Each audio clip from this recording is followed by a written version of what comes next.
muchas palabras, testificaba y les exhortaba, diciendo: Sed salvos de esta perversa generación.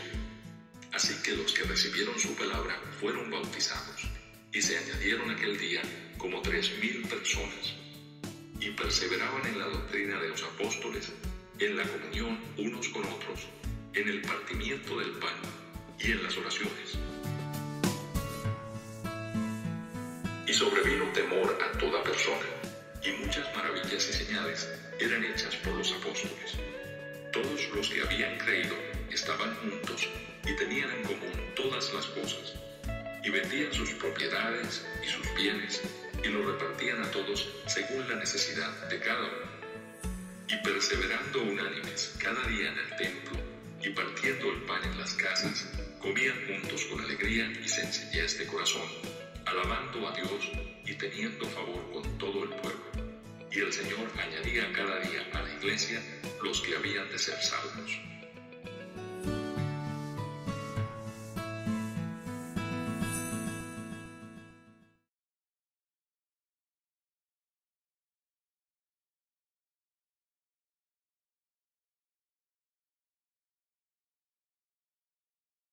Muy buenas noches, amados hermanos y hermanas.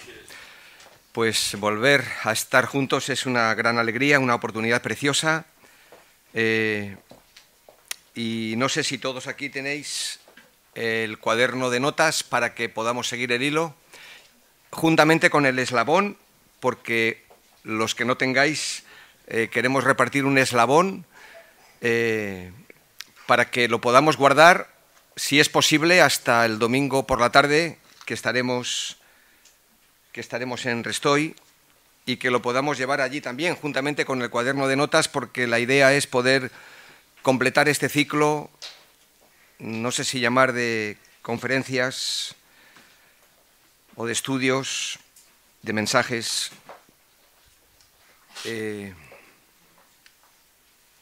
Juntamente con el cuaderno de notas tenemos también una breve presentación que nos va a ir a ayudar también a fijar nuestra atención en los temas más importantes.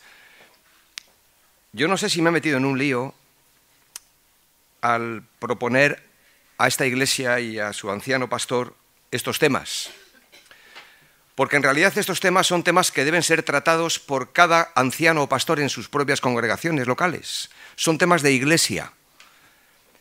Entonces, claro, en este caso yo como obrero del Señor, que me han invitado para compartir, creo que esta es la primera vez que desarrollo una serie de temas no tanto basado en predicación expositiva como a mí me gusta, de carácter más de exhortación, de ánimo, de aliento, lo que conocemos normalmente como una predicación.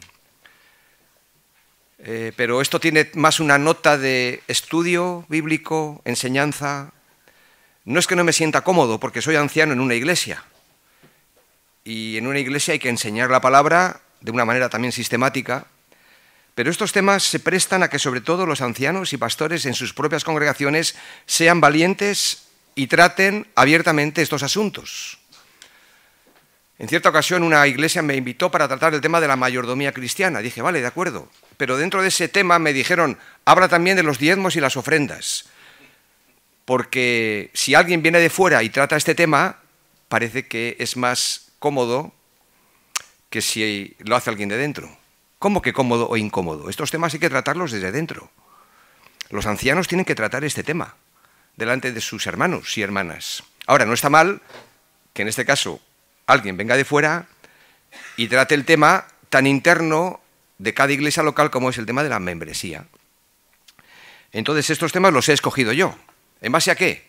Pues en base a dos cosas. Una, en base al conocimiento que año tras año vamos teniendo de la iglesia, y que tanto José como los hermanos me habéis dado la libertad para que pueda presentar cualquier tema. Y también es cierto que antes hablé con José para decirle, José, ¿cómo lo ves? ¿Qué te parece? Estupendo. El Señor puso eso en tu corazón, me parece relevante, me parece importante, trata todos estos asuntos.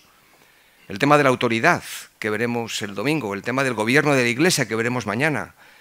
Así que son temas que los ancianos aquí, hay varios, hasta donde yo sé, Ayer había también varios pastores de otras congregaciones, pues creo que es una responsabilidad nuestra. Y también, como es mía, soy anciano de una iglesia, eso me ayuda mucho, no solamente obrero, itinerante, digamos, que realmente mi papel es más un papel de anciano, os lo confieso.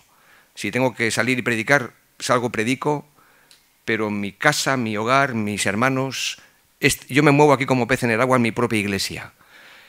Entonces, salvando estas distancias de que como anciano de otra iglesia vengo a tratar estos temas, espero que podamos contrastar lo que yo voy a decir con todo lo que la palabra de Dios nos enseña. Antes hagamos un breve repaso de lo que ayer vimos, porque el tema de ayer nos abre la panorámica general a lo más particular, propósito y finalidad de la iglesia. ¿Para qué estamos en este mundo? Pues en este mundo estamos para glorificar a Dios en todo lo que hacemos y llevar adelante el plan y la agenda que Dios tiene y que le ha encomendado a la Iglesia, de reunir todas las cosas en Cristo Jesús, así las que están en los cielos como las que están en la tierra, por medio de Cristo y de su Iglesia. Así que tenemos, como dicen las notas que tenéis atrás, un papel más importante que el presidente de la nación. Tenemos mucha influencia, más de la que nos parece, sobre el mundo donde estamos, la sociedad donde nos encontramos, a pesar de todas las dificultades que tenemos. Es por esa razón, entre otras, que la palabra de Dios en el Nuevo Testamento emplea muchas metáforas o figuras tomadas de la vida real para mostrarnos lo que es la Iglesia. Y ahí veíamos algunas que lo tenéis en vuestras notas. Todo lo tenéis escrito. Porque el propósito no es que me escuchéis tanto a mí en una predicación o enseñanza, sino que podamos continuar después perseverando en esta doctrina en nuestras propias casas y en nuestras propias iglesias. Ahí tenemos los diferentes metáforas, figuras, algunas de ellas, no todas, que se nos habla de lo que es la Iglesia. Y ayer concretamente vimos otras más en el contexto de la carta a los Efesios, donde hablamos de la Iglesia como un nuevo reino, una nueva familia y un nuevo templo. Ahí tenéis las citas para poderlas de nuevo repasar. Y también vimos que la Iglesia es central en los propósitos de Dios, en la predicación del Evangelio, y también es central para el crecimiento de la Iglesia. Y hoy pasamos de lo general y global a lo más particular, a lo más localizado, a lo local, la Iglesia. Y no importa que aquí haya iglesias, mejor aún, en diferentes barrios de la ciudad, o no sé si en pueblos de la provincia, porque los principios son los mismos para la iglesia local, donde quiera que ésta se reúna. Así que es esencial para todos nosotros, creo, entender lo que es la membresía en una iglesia local y por qué es importante entender la membresía, el papel que tenemos cada uno de nosotros, en particular y como cuerpo, para llevar adelante este plan de Dios. Porque estamos de acuerdo en el tema de ayer, pregunto, ¿estamos de acuerdo que Dios quiere llevar adelante su plan por medio de su iglesia? ¿Amén? Pues si Dios quiere llevar adelante su plan por medio de la iglesia, tenemos que conocer nosotros, de una manera tangible y visible, cómo tenemos que funcionar, cómo tenemos que trabajar. De ahí el tema del eslabón. Aquí aparecen varios eslabones en este cuaderno de notas. El primero lo hemos visto en la pantalla, un eslabón central, Cristo, dice el texto, por Cristo todo el cuerpo crece y se edifica en amor, sostenido y ajustado por todos los ligamentos según la actividad propia de cada miembro. No os tengo que decir que ese eslabón te representa a ti, me representa a mí. Que por cierto, yo regalé hoy el mío y me quedo sin eslabón. Y yo quiero también tener el mío y llevarlo el domingo por la tarde a Restoy. Porque vamos a ver qué vamos a hacer con este eslabón. Pero este es el que yo también tengo. Soy una parte importante, quizás muy pequeña, de una gran cadena. Soy miembro, quizás muy pequeño, de un gran cuerpo, el cuerpo de Cristo. Entonces, vivimos en tiempos donde la palabra compromiso es una palabra que nos asusta a todos bastante, porque el compromiso nos cansa, nos asusta, quizás nos comprometimos en determinados asuntos de la vida y quizás no salió bien y no queremos más, ya basta de compromiso. lo justo, lo mínimo, lo que sea necesario. Y vemos que hay una falta de compromiso, no solamente en la sociedad, a veces también en las relaciones matrimoniales. La palabra de Dios nos habla de pacto, de un hombre y una mujer que han hecho con Dios, y hay compromisos adquiridos, responsabilidades, deberes. También hay falta de compromiso en el hogar, la familia, y en nuestro moderno cristianismo. También hay falta de compromiso. Y en muchas iglesias, en cada una en particular seguramente, este tema del compromiso no está en el primer orden de prioridades, pero vamos a hablar necesariamente de compromiso. Hagamos antes una aproximación al tema, a modo de introducción, una aproximación al tema. La palabra membresía, que de entrada nos puede dejar un poquito como diciendo, bueno, a ver de qué nos va a hablar este predicador. A ver de qué nos va a hablar. La palabra membresía como tal no figura en la Biblia, no figura en el Nuevo Testamento. Si quieres buscar la palabra membresía, no la vas a encontrar. Y alguien dirá, bueno, entonces, ¿para qué hablar de membresía? Bueno, deciros, por ejemplo, que la palabra Trinidad no está en el Nuevo Testamento, no está en la Biblia. Pero está claro la doctrina de la Trinidad. Dios Padre, Dios Hijo, Dios Espíritu Santo. El término líder, que nos puede inquietar o preocupar, a mí no me convence demasiado, pero lo empleamos, no está en la Biblia, el término líder, pero sí está el concepto. El término membresía no está en la Biblia, pero sí está el concepto. Y creo que es importante entender esto, como ahora vamos a considerar. ¿Cómo entendemos entonces la membresía en la Iglesia? Es más sencillo de lo que parece. Y quizás algunos de nosotros somos responsables de no haberlo dejado tan claro a los nuevos convertidos, que hay que discipularlos en estos y en otros temas, a los que ya llevan más tiempo en la congregación. Es más sencillo de lo que parece. Cuando una persona es rescatada y salvada por Cristo, es integrada en el cuerpo de Cristo, que es la Iglesia. ¿Estamos de acuerdo? Entonces puedo continuar, ¿no? Cuando una persona es salvada y rescatada por Cristo, es integrada inmediatamente en esa gran Iglesia universal, global, que es el cuerpo de Cristo. Si esta persona pues está unida a Cristo, porque ha creído en Él, está unida y ligada también a todos y cada uno de los hermanos en Cristo.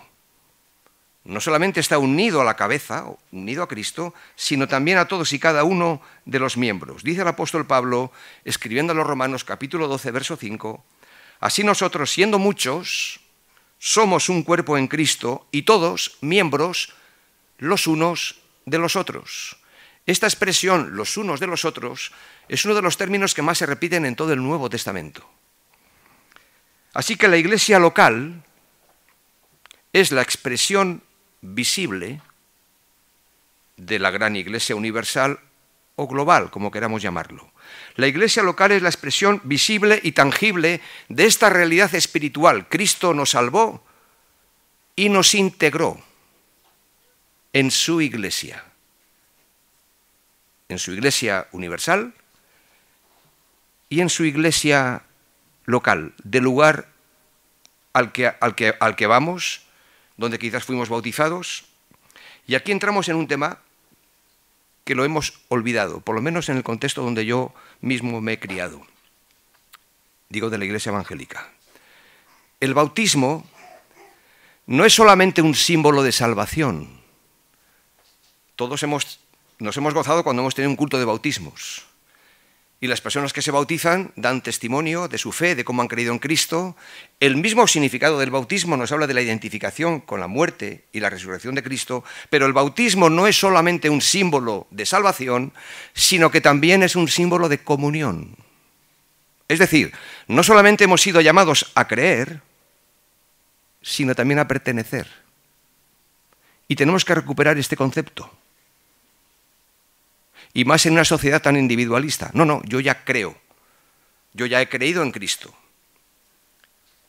Pero también tengo que entender que yo ya pertenezco a la Iglesia de Cristo.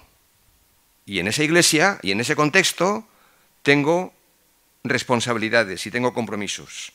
Así que no solamente hemos sido llamados a creer, sino también a pertenecer.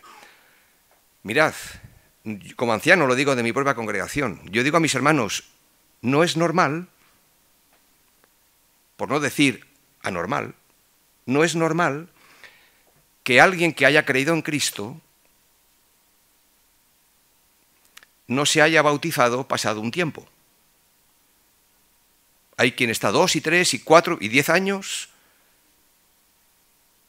que, confesando su fe en Cristo, no ha dado testimonio público de nuestro Señor Jesucristo. En la Escritura encontramos que los que creían eran bautizados. Podemos hablar de que aquel contexto, pues tan rápidamente, en el momento como el eunuco etíope, que hay que hacer un discipulado, correcto, hagamos un discipulado. Para dejar claro que la persona que ha creído, pues haya entendido. No estoy, al contrario, estoy a favor de hacer un discipulado, pasar tiempo, pero no alargar el tiempo, porque eso no es normal, no está en la Escritura ese punto. Y tampoco está en la Escritura el que alguien que haya creído, se ha bautizado, pero no se ha integrado en la vida del cuerpo. Eso es una anormalidad también. Porque somos llamados a creer, a identificarnos públicamente con nuestra fe y a pertenecer. Tú lees el Nuevo Testamento y vais a encontrar esta secuencia constantemente, continuamente. Así que pertenecer a la Iglesia de Cristo es entrar a formar parte de ella. ¡Qué privilegio! Y qué responsabilidad. Pero esta es la consecuencia natural de haber creído en Jesucristo. Y el Nuevo Testamento no entiende de personas convertidas sin que sean integradas después en la vida de una iglesia local. Alguien me dirá, bueno, pero hay excepciones. Claro que las hay. De eunuco, el etíope, no sabemos mucho más. De alguien que se convierte por la radio leyendo la Biblia en un pueblo, en un lugar donde no tiene iglesia donde acudir, claro. No tiene un cuerpo de creyentes donde reunirse, ojalá. Y seguro que es la persona que más anhelaría. Y hay casos. Lo vivimos en nuestro contexto. Hermanos de Azpeitia, ahora hay una iglesia hija, una asamblea hija. Pero hermanos de Azpeitia, 45 kilómetros, pues se trasladaban en bus o en coche por la autopista, que es muy cara, por cierto, el tramo de autopista de Azpeitia a San Sebastián, para venir a la iglesia, y estaban deseando que llegara el domingo para reunirse con sus hermanos. Porque el anhelo de todo creyente es, cuando llega el día del Señor, principalmente, buscar un lugar donde adorar, donde cantar, donde nutrirse, donde alimentarse. Eso es lo natural, eso es lo bonito, eso es lo normal. Por lo tanto, cuando una persona nace de nuevo, se integra y se identifica con un cuerpo local de creyentes, con los cuales se compromete a llevar adelante la agenda de Dios. No nos olvidemos cuál es la agenda de Dios. No tiene que ver conmigo, ni contigo. Tiene que ver con lo que Dios es y ha mandado y ha establecido. Como dije ayer, hay dos cosas que no podemos hacer solos, decía Paul Tournier. Casarnos y ser cristianos.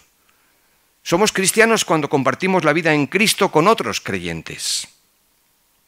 Por cierto, si después hay preguntas, que sería muy saludable que las hubiera. Así que no tengas temor de preguntar. Después de este breve tiempo que tendremos, pues habrá opción para un pequeño, no sé si coloquio, o por lo menos poder preguntar. Vamos a ver, después de esta aproximación al tema, cuál es la base bíblica. Porque si no está la palabra, pero sí está el concepto, tenemos que tener la base. Y si esa base no está, me lo podéis decir, lo podemos indagar juntos. La base bíblica para la membresía en la Iglesia. Hemos leído el texto de Hechos capítulo 2, versos de 40 al 47. Otra vez, la idea de experimentar la salvación sin pertenecer a una iglesia local no está en el Nuevo Testamento. Podemos tener las razones nuestras, ¿no? Podemos decir que la Iglesia es imperfecta, que la Iglesia con la que me congrego pues no me convence, pues he ido a otra y tampoco. Pero otra vez, la idea de experimentar la salvación sin pertenecer a una iglesia local no está en el Nuevo Testamento. Cuando las personas se arrepentían y creían en Cristo, eran bautizadas y añadidas a la iglesia. Y el Señor añade a su iglesia los que han de ser salvos. Y cuando son añadidos a la iglesia, los que por la gracia son salvos por medio de la predicación del Evangelio, hacen una serie de cosas. Una serie de características vemos aquí. En primer lugar, vemos en estas características el funcionamiento de las primeras iglesias. Vamos a ver cómo funcionaban las primeras iglesias y vamos a ver algunas cosas más. En estos 4 principios que quiero destacar. En primer lugar, las iglesias se reunían porque perseveraban en la doctrina de los apóstoles, es decir, había una enseñanza y además había una enseñanza poderosa. Una enseñanza poderosa que emanaba de las Escrituras, que emanaba de la predicación del Evangelio, del Cristo resucitado. Y la primera característica de una iglesia local, no importa qué iglesia local, en qué parte del mundo sea, es que se reúnen para estudiar, para leer, para enseñar la palabra de Dios, el discipulado. Pasaban tiempo juntos con la palabra y pasamos tiempo juntos las iglesias locales. Quizás no están todos los creyentes en los estudios que se celebran en los cultos generales, que ahí también tenemos una deficiencia fuerte. Por supuesto que esta enseñanza debe alcanzar a todo tipo de personas. Por eso en las iglesias locales tenemos enseñanza para las diferentes edades. ¿Con qué propósito? ¿Para memorizar solamente la Escritura? No, para aprender a pensar bíblicamente y poder construir puentes entre el mundo de la Biblia y el mundo de hoy para poder explicar nuestra fe. ¿Cómo no vamos a querer estar juntos para estudiar la palabra, no solamente en conferencias como esta, sino en el día a día? En segundo lugar, dice que perseveraban en la comunión unos con otros, es decir, la comunión, el compañerismo. Esta comunión nos habla de lo que tenemos en común. Y la palabra viene del término comunicación. Es decir, tenemos comunión cuando nos comunicamos, cuando nos relacionamos. Tenemos comunión cuando nos vemos y cuando nos tratamos. Estos que se conforman con escuchar solamente o ver por internet cómo su iglesia, ya que no están en su iglesia local de toda la vida, pues mantienen su contacto con su iglesia local o con predicadores especiales o favoritos, pensando que con eso ya es suficiente, pero aquí se nos habla de comunión y la comunión tiene que ver con la comunicación, con el contacto físico, con el sentarnos juntos, con el llorar juntos, reír juntos, abrazarnos, servirnos, amarnos, cuidarnos. Ahí se fomentan las relaciones, ahí se marca la comunión. Claro, nadie dice que esto sea fácil. Y podemos justificarnos y decir, bueno, como esto es complicado, como la iglesia está formada por hombres y mujeres, yo mejor me aparto. Si te apartas, que sepas que no estás llevando a cabo la agenda de Dios por medio de ti y de la iglesia. No se trata de apartarse ni de huir, se trata de quedarse para seguir mejorando la relación, resolviendo los temas, los conflictos. Si alguno tuviera queja contra otro, ¿verdad? Perdonaos, cuidaos, amaos. La iglesia es el mejor taller de carpintería del Espíritu Santo. Ahí se forja el carácter, el nuestro. Ahí renunciamos a nuestro pecado, a nuestro egoísmo. Ahí aprendemos a crecer, aprendemos a conocer, aprendemos a amar. Porque la iglesia no es nuestra, es del Señor. La ha inventado Él. Me encanta ver en la Escritura, en el Nuevo Testamento, que cuando un creyente incluso marchaba de una ciudad a otra por motivos de trabajo, no sé si eso lo hacéis aquí, nosotros procuramos hacerlo. Pues la iglesia a la que pertenecía a menudo escribía una carta de recomendación para que le pudiera entregar a la nueva iglesia donde iba. Por ejemplo, en el caso de Apolos, Hechos 18:27, hay varios textos más, pero Hechos 18:27 dice, y queriendo él, Apolos, pasar a Acaya, los hermanos le animaron y escribieron a los discípulos que le recibiesen. A nosotros nos encanta ver como iglesia cuando llega un hermano o una hermana a nuestra congregación, incluso de otro país, y nos viene con una carta de su iglesia. No es una formalidad, es un gesto de comunión fraternal. No es lo mismo que llegue y se presente y diga, mira, yo soy creyente y no tenemos por qué dudar. Estoy bautizado o bautizada, no tenemos por qué dudar. Pero quien trae una carta ya no de recomendación, que sí, sino una carta de comunión, pues eso es bonito. Y cuando algún hermano de la iglesia se ha trasladado a otro lugar, a veces sin pedirlo, le hemos dicho, oyes, ¿por qué no llevas una carta de comunión de la asamblea aquí, de la iglesia, para que llegues allí y simplemente sepan, más que de lo que tú le dices, del respaldo que nosotros te damos y del buen testimonio que has tenido entre nosotros? Vemos lo mismo en Romanos 16:1, cuando Pablo escribe esa carta de ese final de la despedida. Colosenses capítulo 4, versículo 10, 2 Corintios 3, 1 y 2. ¿Dónde se puede forjar esta enseñanza de la palabra perseverando juntos y esta comunión? En el contexto de la iglesia local. Y esto habla de personas que asisten regularmente y que se comprometen formalmente a llevar adelante todos estos propósitos. En tercer lugar, tenemos un servicio amoroso. Versículos 43 al 45. Aquí tenemos el texto. Otra vez, la iglesia existe, entre otras cosas, para servir a las personas. Y qué bonito es cuando una iglesia sirve en diferentes ámbitos y lo hace como cuerpo. No es lo que tú haces ni lo que yo hago. Quizás Dios te ha puesto en tu lugar de trabajo como miembro del cuerpo de Cristo, como ese eslabón, allí, en tu labor diaria. Pero recuerda, no estás solo, formas parte de una cadena. Y a veces también tendremos que orar por hermanos y hermanas que están en diferentes profesiones o tareas importantes o no tan importantes, porque ese es el campo de misión donde Dios les ha puesto. Y tener la idea de que yo aquí no estoy solo. La iglesia está detrás, estoy con mis hermanos. En nuestro caso quizás es más fácil de entender. Nosotros tenemos muy claro que no hemos venido aquí solos. La iglesia está orando por nosotros y la iglesia sabe que estamos aquí. Y nosotros no queremos venir aquí sin el respaldo de nuestra propia iglesia, sin el apoyo. ¿Por qué? Porque lo necesitamos. Es bíblico. Y la iglesia existe, entre otras cosas, como digo, para servir a las personas. Todos somos llamados, todos, al servicio o ministerio. Y cada uno, pregúntate si eres tú, cada uno tiene que saber, pues sí, cuáles son sus dones, sus capacidades, sus habilidades, los recursos que Dios te ha dado, porque los tienes, para que los puedas poner al servicio del pueblo de Dios. Y la pregunta aquí cae por su peso. ¿Estás sirviendo en algo concreto, particular, a tu iglesia local?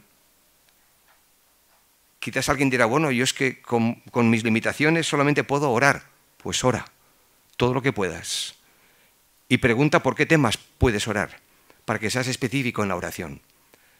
Pero quizás tú puedes disponer de tu vehículo para ir a buscar a ese hermano o esa hermana que quizás solamente puede orar, pero que no puede venir. ¿Por qué no ir a buscarle? Porque cuando llegues al cielo, el Señor no te va a preguntar cuán grande era tu coche, ni cuán grande era tu casa, sino a cuántas personas llevaste en tu coche y a cuántas personas recibiste en tu hogar. Tiene que ver más con una actitud de servicio, que no es tanto ver qué es lo que hacemos en un lugar y a una hora determinada. Nosotros tenemos un principio en la iglesia, permitidme que lo diga aquí, como anciano. Gracias por este grupo de alabanza que tenéis aquí, hermoso y numeroso. En San Sebastián también lo tenemos, pero no queremos que nadie esté tocando solamente cuando le toque tocar. Porque no se trata de servir solo cuando uno toca o cuando uno predica, incluso cuando uno preside. Los hermanos que predican, que presiden, que sirven, y lo hacen delante de los hermanos, tienen que estar implicados en el servicio en la iglesia, porque es una actitud. Uno puede ser un buen músico, pero si no tienes claro tu concepto de integración, mira, la música, podemos cantar sin música. Lo que no podemos hacer es cantar ni servir sin un corazón que entiende lo que eso significa. Siguiendo el texto, una adoración gozosa en el partimiento del pan, en las oraciones. Y los hijos de Dios celebramos el Día del Señor y en nuestras iglesias, no en todas, pero en las nuestras, en la nuestra por lo menos, participamos del pan y del vino cada primer día de la semana. Esto no solamente lo hacemos porque la iglesia del primer siglo lo hacía, sino porque necesitamos mirar a Cristo con frecuencia y recordar lo que Él hizo por nosotros. La adoración ha de estar siempre centrada en Cristo, manifestando nuestro asombro ante su persona y su obra, dando libertad al Espíritu Santo y siguiendo el principio de hacerlo todo decentemente y con orden. Pero ese clima de libertad tiene que darse y tiene que notarse en nuestras congregaciones, porque el Señor está aquí y Él nos da libertad para adorarle y bendecirle, exaltarle. Y las personas que llegan, aunque no entiendan, os aseguro que no solamente están escuchando cantar, están queriendo saber qué significa eso de adorar, en un espíritu de armonía, de comunión fraternal, de gratitud al Señor. Solamente eso se puede dar en un contexto, digamos, de hombres y mujeres comprometidos con Cristo en su iglesia. Una evangelización contagiosa, versículos 46 y 47, dice que el Señor mismo añadía a su iglesia los que habían de ser salvos. Claro, Dios es el que llama, el que salva y el que añade a su iglesia a sus redimidos. Y nuestra labor es, pues eso, no hacer de la evangelización un acto, una campaña solamente, sino un estilo de vida, compartir a Cristo, vivir a Cristo. La base bíblica, pues, para la membresía en la iglesia lo podemos ver en el funcionamiento de las iglesias del Nuevo Testamento, que no eran hermanos y hermanas que un día iban, otro no, sino que perseveraban, estaban, compartían, tenían comunión, servían, evangelizaban, adoraban. Pero un segundo principio es la existencia del gobierno de la iglesia. Mañana hablaremos del tema del gobierno de la iglesia. Será un tema aparte.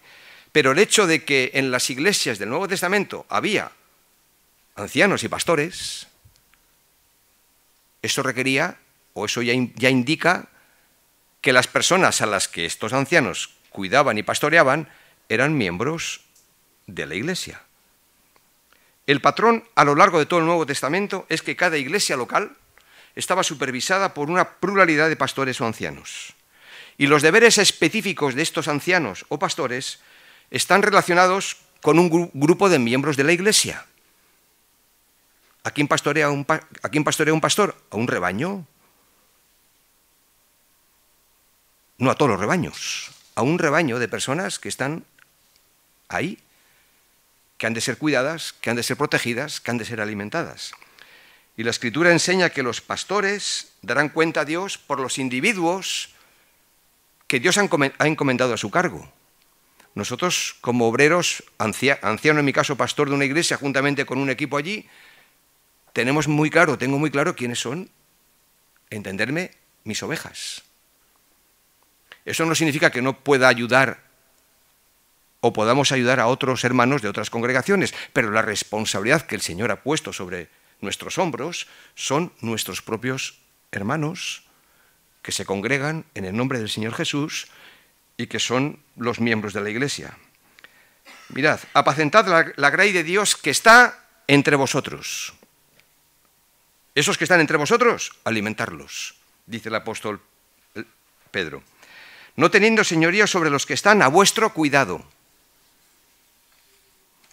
Hablaremos mañana más de esto.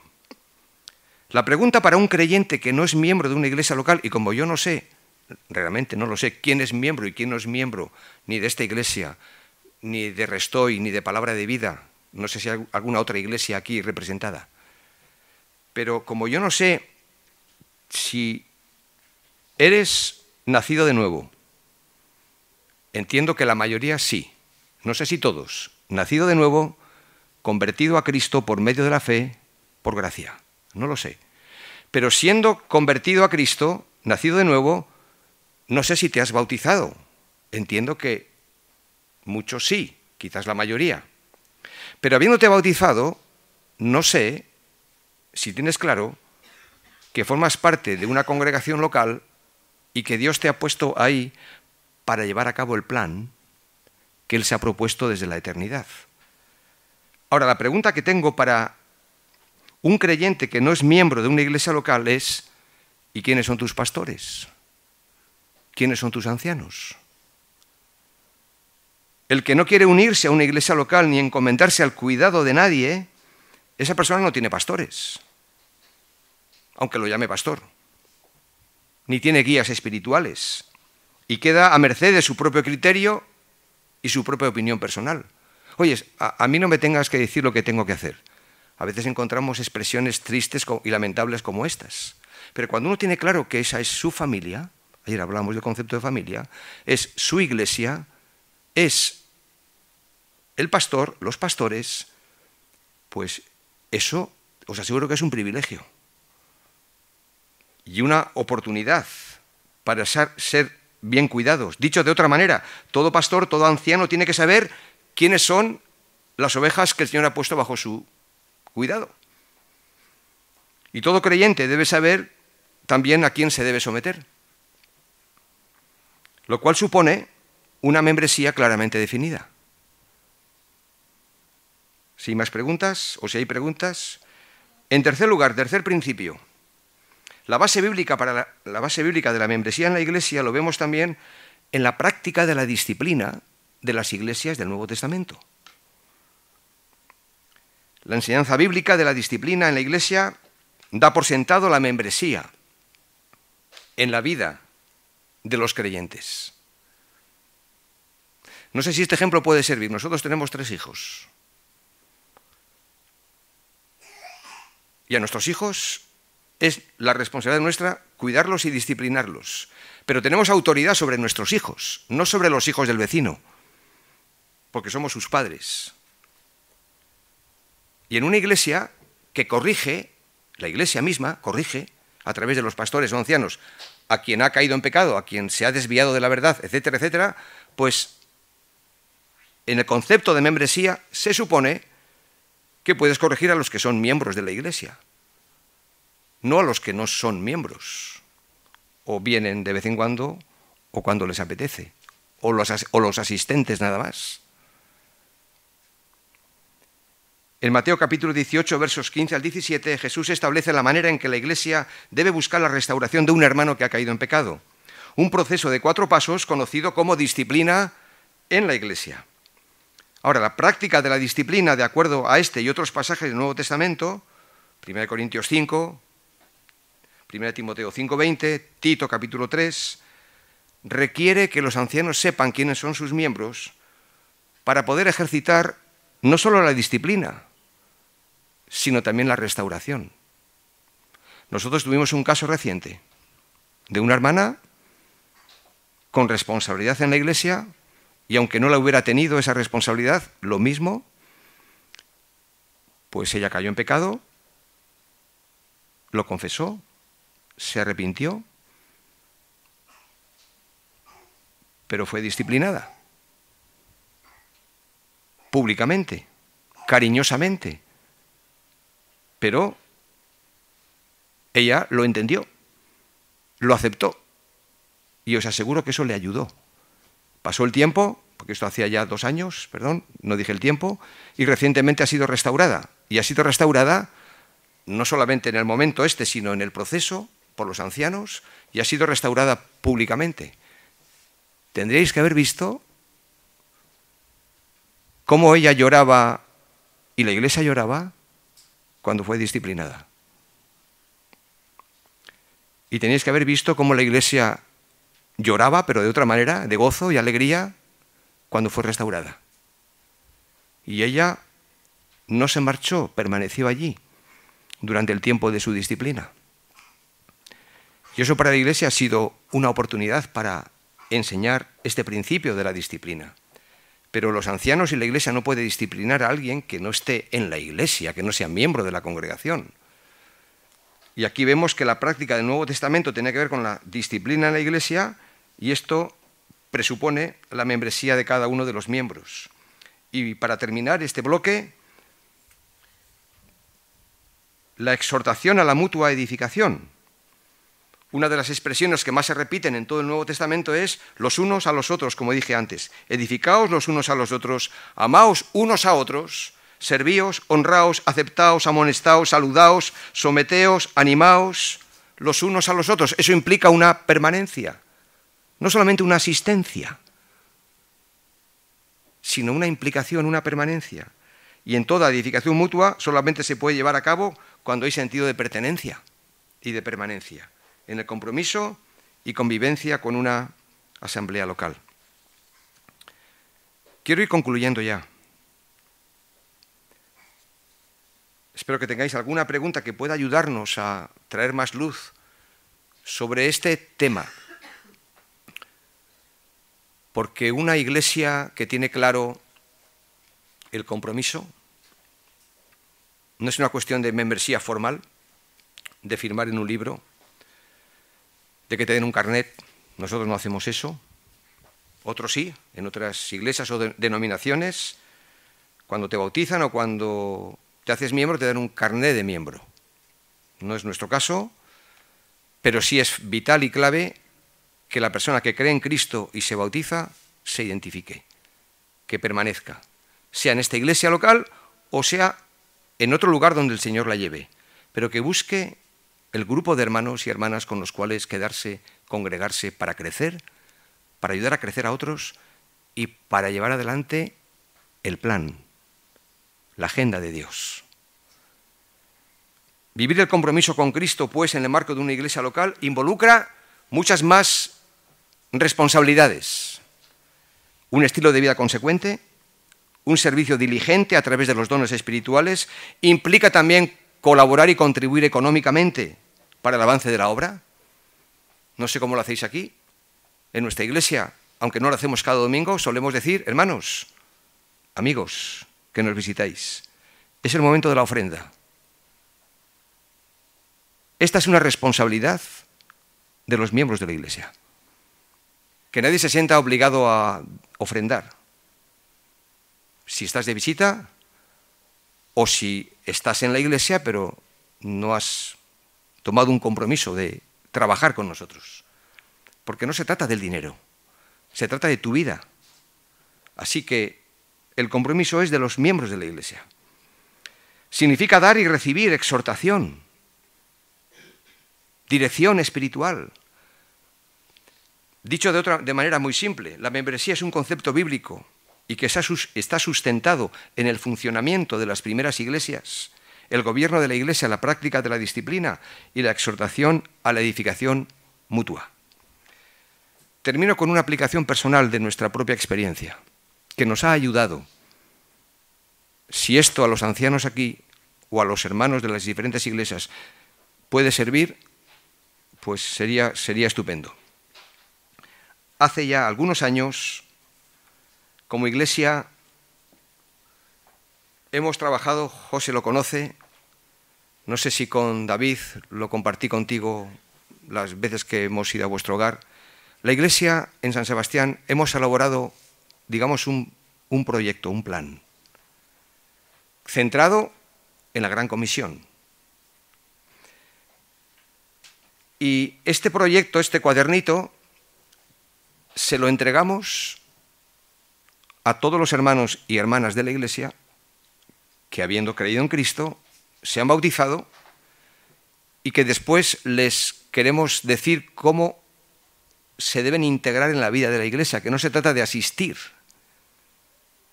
aunque vengas cada domingo. No se trata de asistir meramente a la iglesia, Tú eres miembro del cuerpo de Cristo. Y como miembro nos hacemos falta todos. Así que lo primero que pone en el proyecto de la Iglesia es quiénes somos, de dónde venimos, un poquito de historia, qué creemos, nuestra posición doctrinal, la declaración de fe, las prácticas que también tenemos, qué ofrecemos, porque la Iglesia ofrece un servicio en muchos frentes: atención pastoral, asistencia espiritual, programas de enseñanza, discipulado, formación, capacitación, asistencia a personas mayores, una serie de cosas, ¿vale? Que es lo que la Iglesia hace. Y luego decimos, ¿qué pedimos? ¡Ay! ¿Pero qué pedís? ¿Qué pedimos? 4 cosas. Un compromiso de membresía. Lo tenemos escrito. Habiendo recibido a Cristo como mi Señor y Salvador y habiendo sido bautizado y estando de acuerdo con el proyecto de esta Iglesia, la doctrina, etcétera, etcétera, me comprometo, 4 cosas. A proteger la unidad de mi Iglesia. ¿Te comprometes? A compartir la responsabilidad de mi Iglesia. A servir en el ministerio de la Iglesia y a apoyar el testimonio de la Iglesia. Si esto lo dices desde un púlpito, como yo lo estoy diciendo desde aquí, no es el mejor momento ni el mejor lugar. Pero así como tenemos reuniones de Iglesia, en nuestro caso 2 al año, en enero y en junio para presentar los ministerios, tenemos también aproximadamente 2 o 3 veces al año lo que llamamos clases de membresía. En primer lugar, para los que se han bautizado.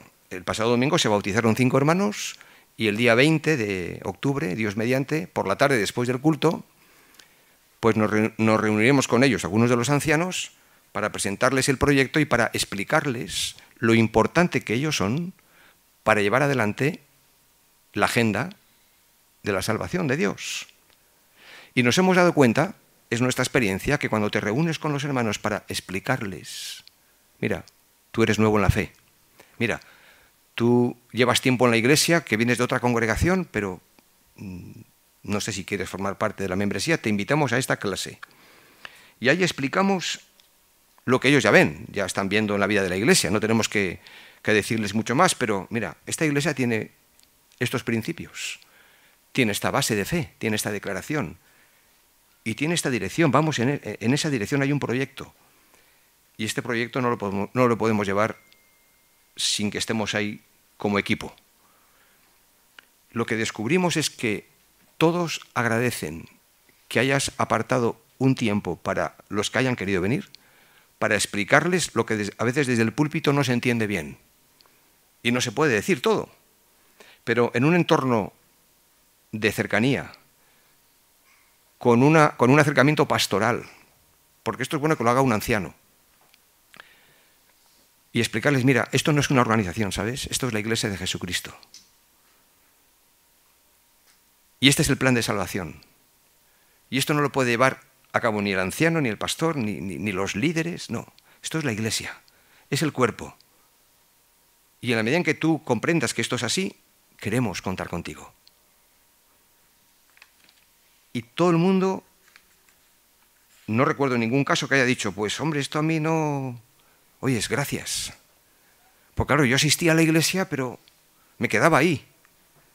Yo no sabía que yo podía formar parte de un servicio, de un ministerio, de visitación, por ejemplo, o cuando vamos a la residencia de ancianos, y cuando más espacios abres de oportunidades para el servicio, encontrarás que unos y otros van encajando en diferentes tareas.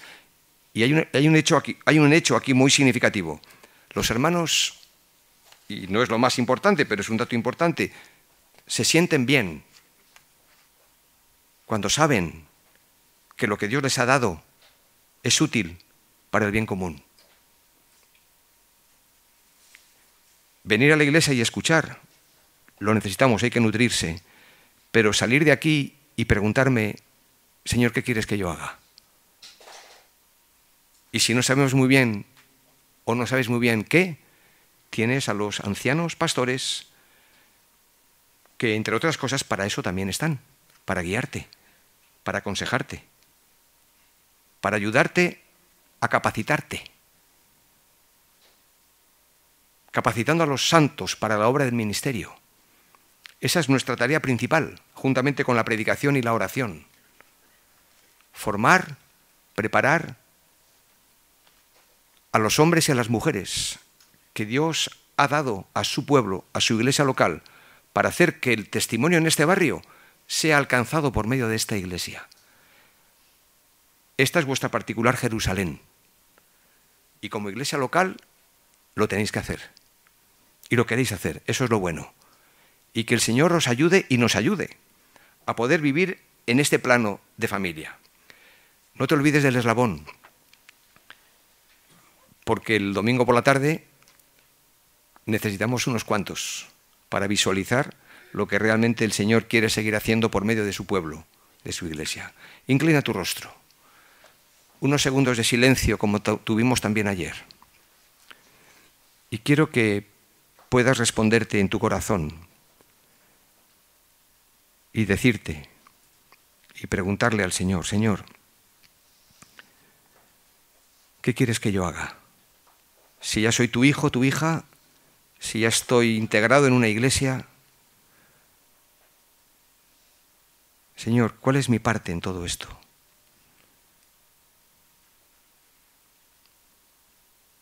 Quizás hay alguien aquí que, habiendo creído, no ha sido todavía bautizado. Pregúntate, ¿qué impide que seas bautizado? Es un paso de obediencia. Quizás hay alguien aquí que aún no ha entregado su vida a Cristo. Pues dile, Señor, quiero conocerte. Y sabiendo ya de ti, y sabiendo que moriste por mí en la cruz, Señor Jesús, quiero entregarte mi corazón y mi vida ahora.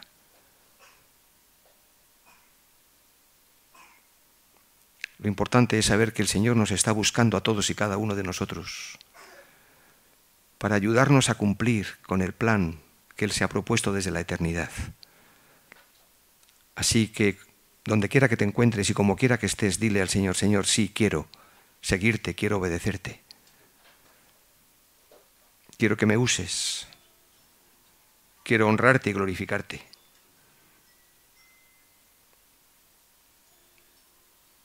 Finalmente, dale gracias al Señor. Ahí donde estás en tu corazón, adórale y ponte en sus manos.